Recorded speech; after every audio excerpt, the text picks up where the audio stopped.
The nature of man. Some of you are already laughing. There are very interesting things that the Bible tells us about man that we need to know or be reminded of. Man there meaning all of us, including the one teaching. Are we together? Yes. There is an intrinsic weakness and limitation that is enshrined in all men by reason of the fallen nature. And if you do not understand that limitation, you will not know why mercy is necessary. Are we together?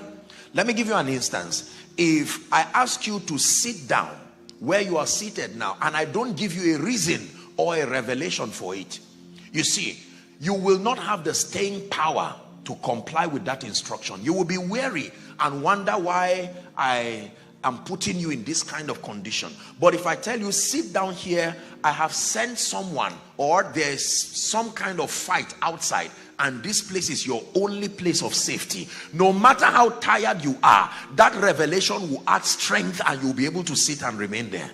Is that true? Sure. Of man. Psalms 51 is a very disturbing psalm.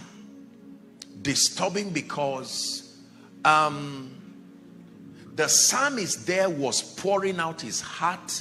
When you read the entire Psalm 61, it's actually a psalm of deep acknowledgement and repentance. The psalmist was not singing a song here.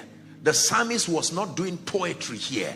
It was a cry that was coming from the depth of the spirit of a man who was aware of his inadequacies intrinsically.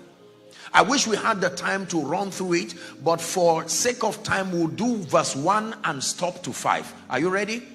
Have mercy upon me, O God, according to thy loving kindness, according to the multitude of thy tender mercies, blot out my transgressions. Wash me thoroughly from my iniquity. Take note of that word. And cleanse me from my sin. Please go back to verse 2. Do you see immediately that there is a difference between iniquity and sin? He says, wash me thoroughly from my iniquity and cleanse me from my sin. Let me tell you very quickly what they are related, but they are not the same. Iniquity is a perpetual, willful, continual state of rebellion. It's called iniquity. Perpetual, continual, willful state of rebellion. Sin, in one word, is disobedience. People give all kinds of expression, missing the mark, transgression. In one word, sin is disobedience. Are we together? Yeah. So if you are to interpret this in light of what I just told you, it is safe and fair and even scriptural to interpret it this way. Wash me thoroughly from my rebellion and cleanse me from my disobedience. Next verse. For I acknowledge my transgressions, and my sin is ever before me. Verse 4. Against thee, thee only have I sinned, and done this evil in thy sight, that thou mightest be justified when thou speakest, and be clear when thou judgest. Let's read verse 5 together, please. This is a sad news, but it is true. Ready? 1 to read.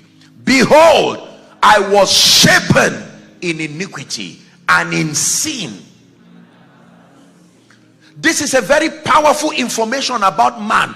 The psalmist in his state of repentance researched why this weakness, that though he was royalty, he was a great man, but he kept finding out that in spite of his love for God, there were limitations and encumbrances around his life.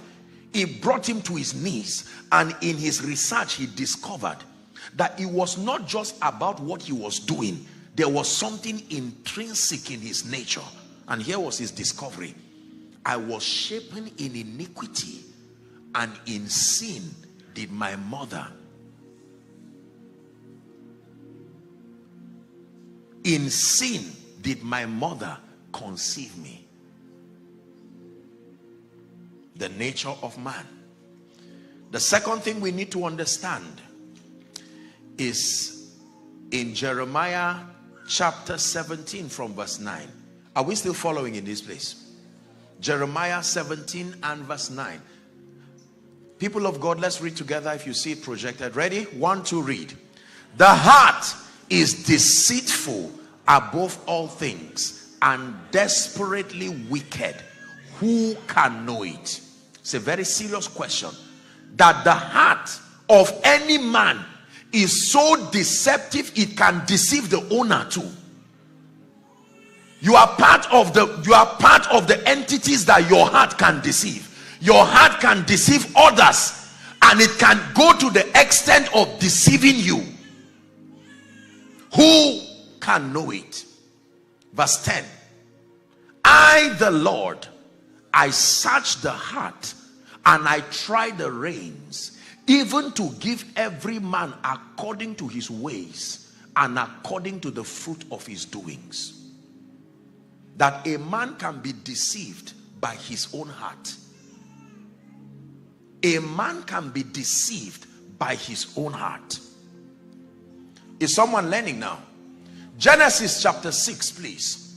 This is God's assessment of the falling man. We've had prophets, we've had broken people speak, but now let's hear what God has to say about man. We're reading the first 5 verses. It came to pass when men began to multiply on the face of the earth, and daughters were born unto them, reading to verse 5, that the sons of God saw the daughters of men that they were fair, and they took them wives of all which they chose. Verse 3.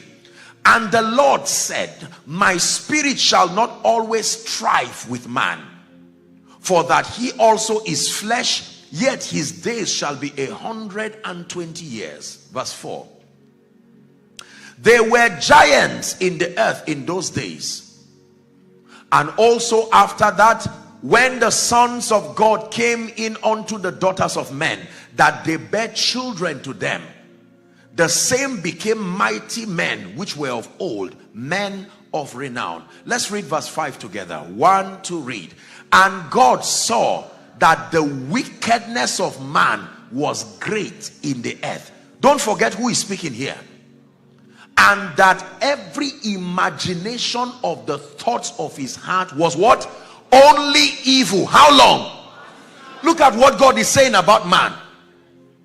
This is a research God did himself, and God is looking at man, and it's almost an expression of regret. What kind of an entity is this, that the imagination of the thoughts of his heart was only evil continually? The nature of God, and now the nature of man. You see what God is saying here? That as wonderful as we look, respectfully speaking, as beautifully dressed as we are, God is saying, don't mind yourself, because there is something there that is a lie. Number one, there is a deceiver resident within you, and you can become a victim of that deceiver yourself. And that regardless how sincere, how well intentioned, how truthful we hope and seek to be, it says the imaginations of the thoughts in our hearts are continually evil.